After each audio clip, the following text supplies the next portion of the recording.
Introducing wrist time. Uncover your own behaviors, trends, and preferences. Experiencing your collection in a new way. Log specific dates, activities, and adventures with your watches.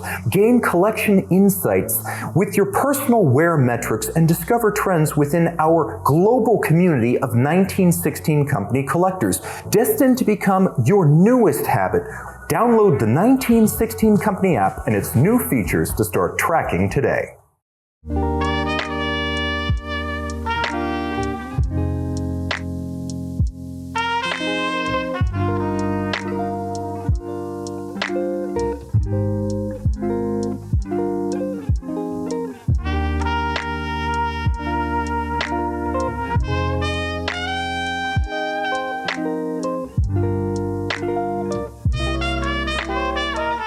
Hi, I'm Tim of the 1916 Company, and welcome to Collector Conversations. Today, we welcome back two of our longtime favorites, Rolex and Joseph. Welcome back to the show. Good to see you, Tim. Thank you for having me. Okay, so since the last time, we have old friends here. These are not watches you've bought since we last spoke, but they are all debutantes on the show. So we talked last time about how you started collecting in earnest in the early 2000s, but your Rolex history actually goes back quite a bit further than that. Where did it start? Probably in the early 80s, the classic Datejust Jubilee white dial, and then fortunately a very nice president, all gold, beautiful bracelet, and then got into other brands, as you know. So well, we all spread the love around, so right. Nothing uncommon there. So tell me a little bit about that first Datejust. I can remember well the amount of guys driving by, elbow out the window, and I'd look at the watch. You know, it'd be maybe a Porsche convertible, but I'd check the guy's watch, and that was the watch, that was the watch. Probably like 82, 83, that year. Gosh, a whole different price point, but still a great looking watch today. I was coming right out of the quartz crisis. That was sort of the beginning of the comeback of the mechanical watch. Were you down in Florida at that time? No, New York. Okay, so I was wondering, was this like a Miami Vice type thing? No, it was New York. But to me, it was, it was a super young guy. That was a great sign of success, to have a Datejust. It's funny, my uncle, who had a role in The Natural, he had a bit part as a catcher. He used his whole paycheck from the movie to buy a Rolex in the 80s. There you go. He was an explorer too, and he was shocked to find out years later that it was very collectible. Yeah. Do you still have that original watch? I do not have that watch any longer. So as I think we mentioned before, you go through things in life and times change, ups and downs. Things ups and downs, and that watch is gone. But and I've had a chance to replace it certainly, but there's better ones out there. And when you did start looking at collecting Rolex again, you went in a very different direction, more of a sports watch orientation. Was this the 90s now or the 2000s? 2000s. So in the early 2000s, then I really started to look a little harder. Obviously, everything was accessible during that time, so you really had a good choice. But over time, I've flipped out of some things and traded into others, and I'm pretty happy with what I have here today. So before we go into sort of your criteria for buying a watch and what draws you to a watch, because we talked a bit about that earlier, take me to sequentially the first watch in this collection, because I'd love to see where this story starts. Okay, so the first watch in this collection would be the Bluesy. The Bluesy. So many times I had an opportunity to buy that, and for whatever reason, I couldn't, I wasn't ready. And then when I was ready, it was right when they had changed to the new blue. The lacquer dial. The lacquer dial. And it was in the same. And so I'd walk in a store and, put it on. I'd say, do you have the old blue? And they'd say, that's gone. They discontinued that. I said, well, it's a better blue. So I waited. I knew I would get one, but I had to find one that was in perfect condition. That is in perfect condition, still is.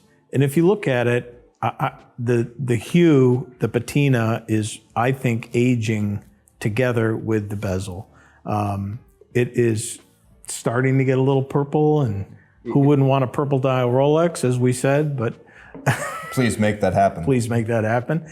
But it's a light watch. It's a hollow band. It's got a little bit more of a vintage feel to it. Yeah, the bracelet. It's a great watch. I mean, that to me is it's an everyday watch. It's an all day watch. I love the color of that watch. What's interesting to me is that with watches and cars, we often get drawn towards things that were very prominent to us and sort of aspirational during our formative years. The first two-tone Submariner with the blue dial came out in the early 1980s, and you know, that was right when you were getting into watches, the very first steps with that Datejust. Was that sort of like an aspirational watch that you noticed early on? It absolutely was, yeah. And I'm a blue guy, so it's the color as well.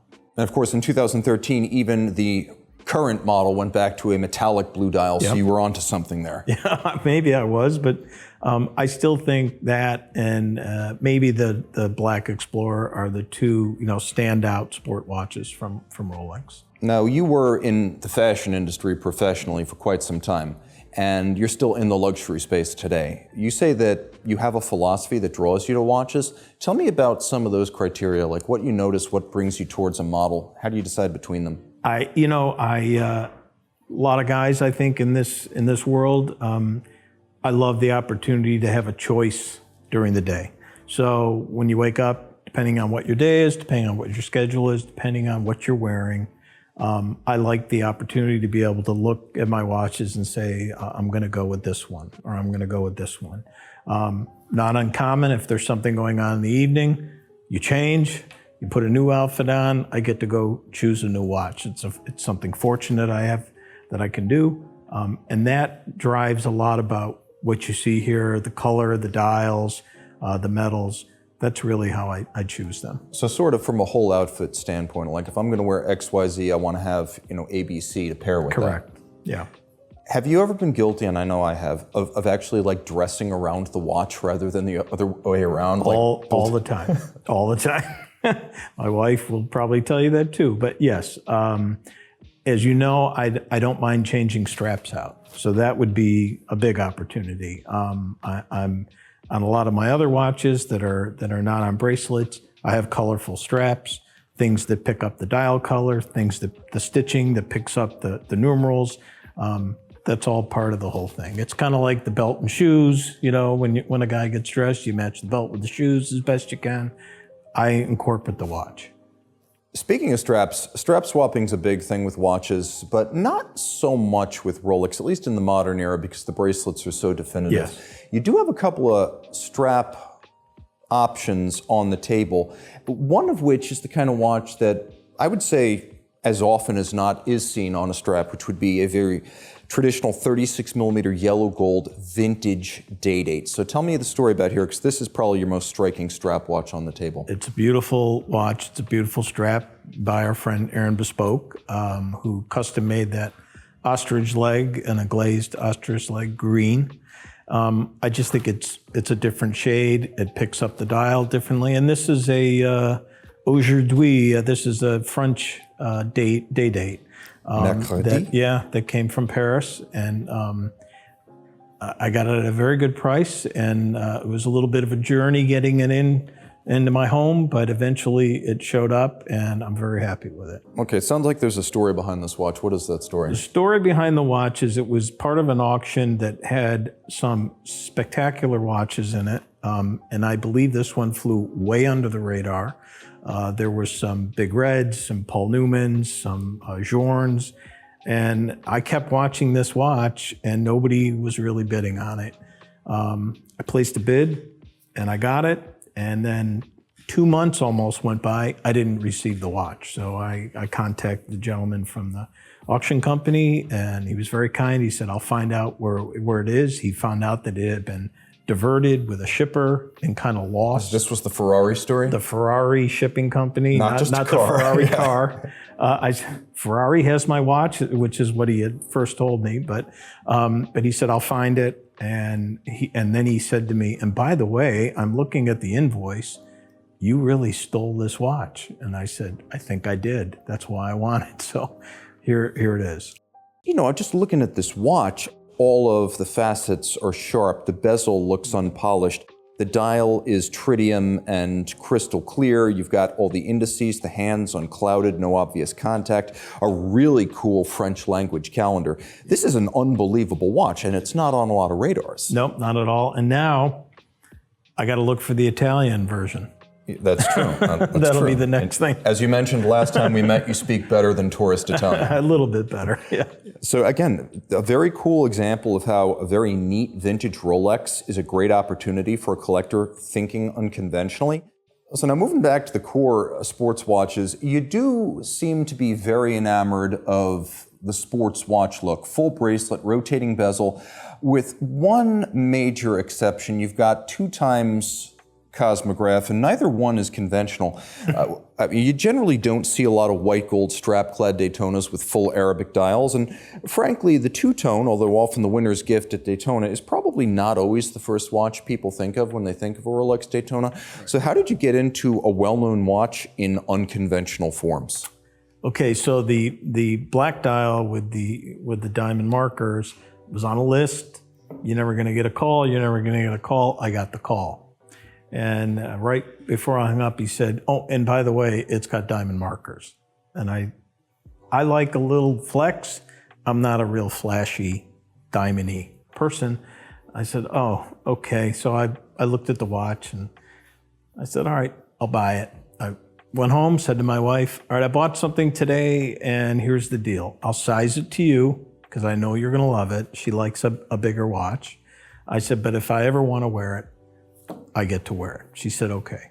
Tim, I've never had that on my wrist, ever. So that's the story of the Daytona with the diamond markers. On the one hand, you've got some cover. On the other hand, you don't really get to share it. Yeah, and I want to say it's a little beat up because, like a lot of women, she stacks it with other heavy metal. It's held up, all things considered. I mean, it's not in the condition that maybe these are, but she loves that watch. 24 hours at Daytona or interminable months on the wrist with bracelets. Correct. It'll live up to either. And I gotta say, I think you could pull this off. An Italian guy in the fashion industry who lives in South Florida, I don't think you have to worry about the diamonds. I'd have to ask her permission.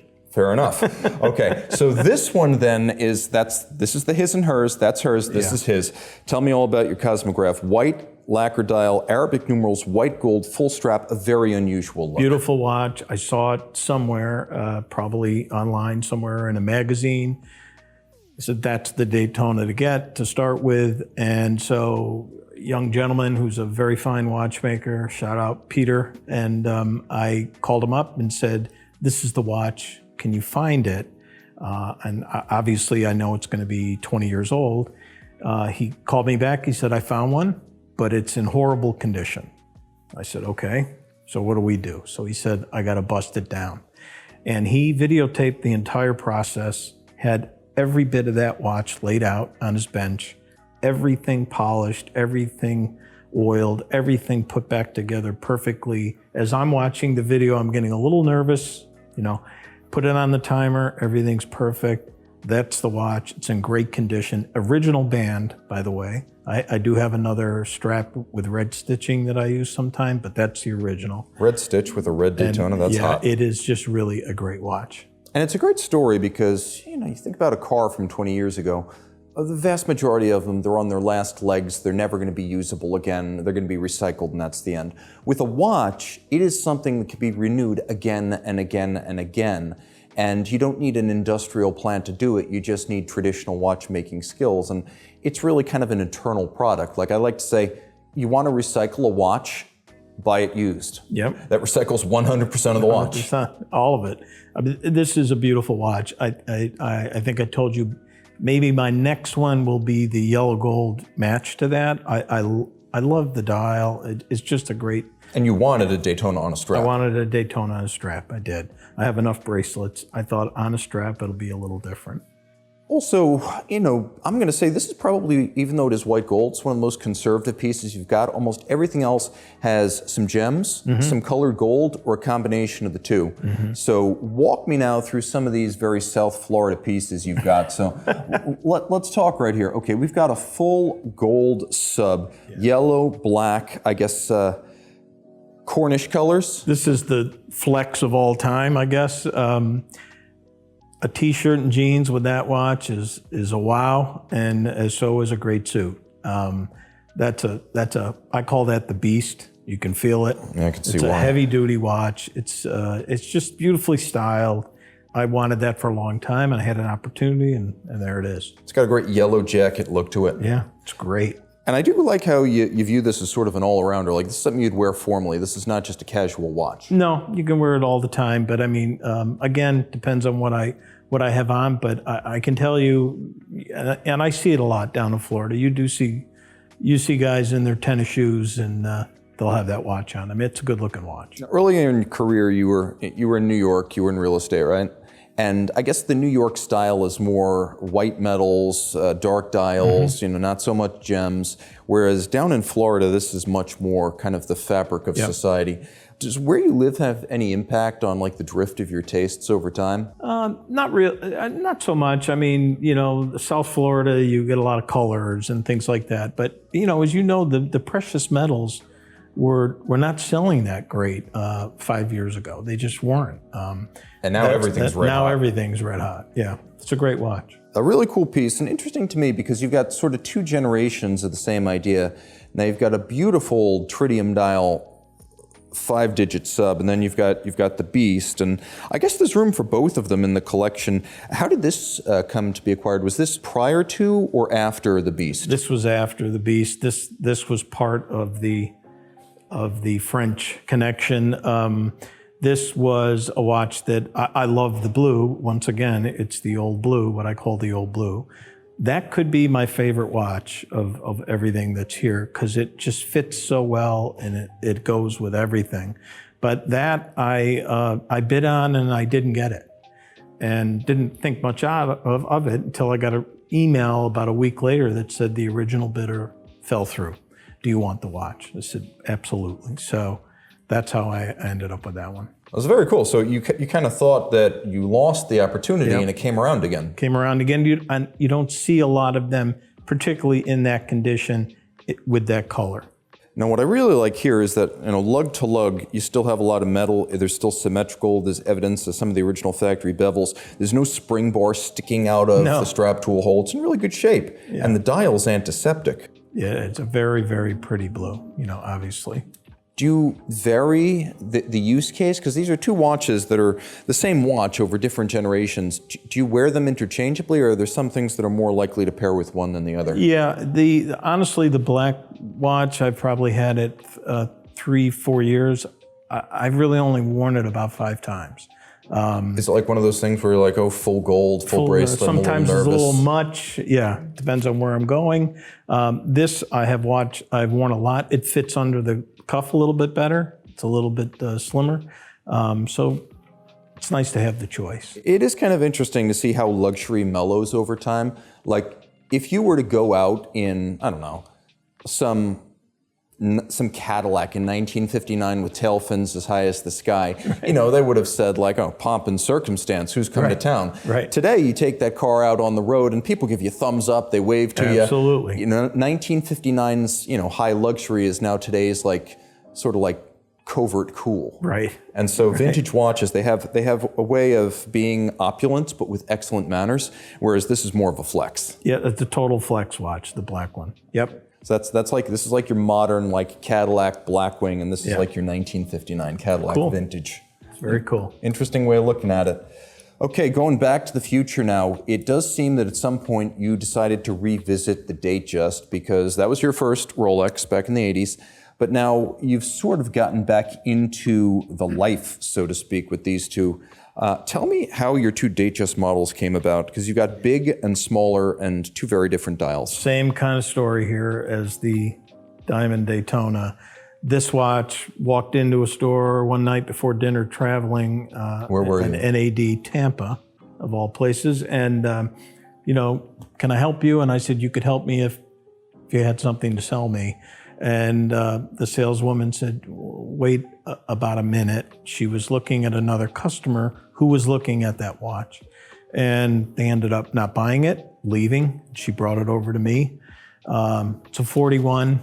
It's beautiful, the Sundust dial, but it has the diamond markers. And again, it was the same exact reaction I had with the Daytona. I said, I don't know if I'll wear that, but I know who will. So brought it home, said to my wife, here you go. I think it was close to her birthday. I said, if I want to wear it, I get to size it. And again, I've never worn that watch. So, but it's a beautiful watch. It's the newer size and a beautiful dial.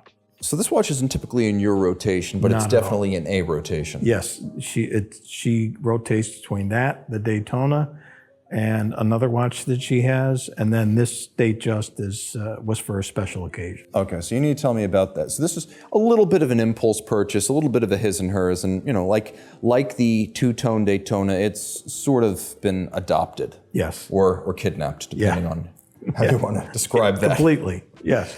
This is very different, though. Very different, a spectacular dial, which actually fit perfectly with the occasion. So our daughter was getting married, and, mother of the bride, got to have the right dress, got to have the right shoes, got to have the right purse. She had everything lined up. Took her months putting it together. And one day I said, what are you going to wear jewelry-wise? What are you going to wear as a watch? She has a family heirloom, old Gruen, mechanical, complete diamonds, little tiny, tiny dial, and assumed that was going to be the watch she was going to wear. She said, I'll wear that unless I could ever find a watch that matched my dress. So one day I walked into the Miami AD, and again, they had all the exhibitions out, nothing really for sale. The saleswoman said, I do have something in the blue range, let me go back and get it. And she came out with that, and I'm telling you, that matched her dress perfectly. So, but it's just a gorgeous dial, factory diamonds, very comfortable, and that's her watch. The laser-etched geometric interlock, the combination of the sun scatter, brushing patterns, the diamonds on the white gold indices. It's just a very punchy watch. Not big, but punchy. Yeah, I've not seen a lot of those around, so we're happy to have it. Do you hang on to it for her? Oh yes, it's in the case. She wears it often, but it's just it was perfect for the moment, and it was a memory, so that's why we have it. Have you ever worn it for sentimental reasons? I have never worn it. It's probably not sized for your wrist. That's not. Yeah, I should have noticed. Can be, but it's not. There's like 4 fingers right here. I should have known better than to ask. So in terms of Datejusts, you've been sort of a Jubilee bracelet guy in both cases. Is that just because circumstances dictated, or do you have a firm preference to orient your Datejust more toward the dress side of things? Yeah, more towards the dress side. I like the Oyster much better on most of the watches, on the bigger sport watches, but it's just something about me. I think the Oyster bracelet fits me a little bit better. I do have some other brands that have the Jubilee type bracelets on them, but I actually prefer the width of the Oyster. Okay, I mean, that's totally fair. I think especially on something with a rotating bezel or a chronograph, that is the sportier look. I mean, I think in the world of a GMT, it could go either way. Do you own a GMT, or are you thinking about one maybe?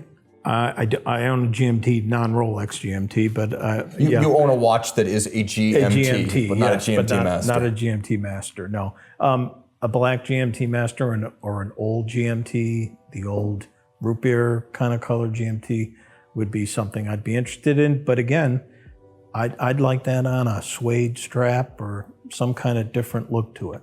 So you probably wouldn't go with an Oyster or a Jubilee, even though historically that's the pattern. You'd want it on some sort of a strap. Right.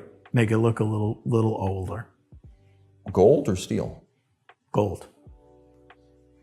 What if a Pepsi were available? Would you be drawn to any kind of Pepsi, Coke? Or? If Pepsi, if it had the right hue to the bezel, yeah, definitely. And the black one, the regular sub, I think I heard it, many times. It all kind of comes back to Rolex. And if it all comes back to Rolex, that's the Rolex. And, if you're really diving, if you're really at 100 meters, which I'm not a diver, why do you need to know the date? That's a really good point. And I guess the other interesting thing, too, is we talked about this earlier. I know you're at least aware of the James Bond heritage of the subs without dates. It's the old classic there. Is that something you consider cool? Yes, I do. That watch is just... It's every man's Rolex right there, and it's in terrific condition. I wear it a lot. So this is obviously a more specialized use case, but how do you find space in the same collection for 2 ceramic bezel Submariners? One in gold, one in steel, one with a date, one without. When does this one get to come out? Because I could see this being worn all the time. This is more like I got to be in the mood and I got to have the moment. Yeah, and it's got to be the right outfit. That's when this one comes out. I wore it recently to kind of a fashionable polo match, and that watch it kind of won the day.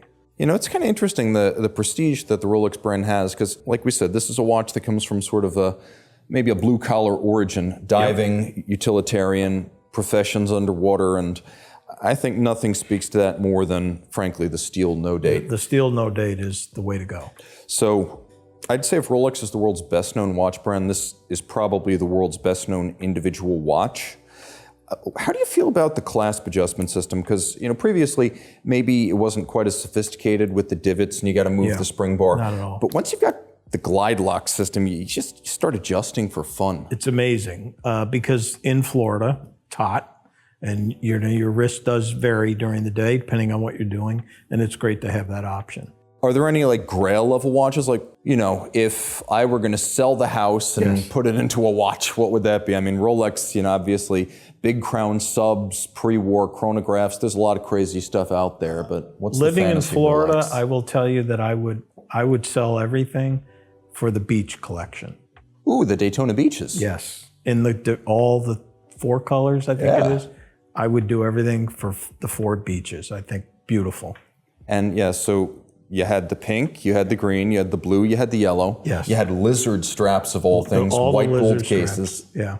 That's kind of cool. The full, not one watch, but a Grail set. The whole set. The whole set I think would be great because you could wear one every day. And since it seems your wife has already co-opted one of your Daytonas, Right. you know, strength in numbers, right? Absolutely. At least one of those will wind up on your wrist. That would be kind of a fun Grail thing, I think, to do. I would want an original, and I think the 4 colors is terrific. Well, very cool, Joseph. Thank you so much. Thanks, Tim. It's always good to see you. Thank you so much.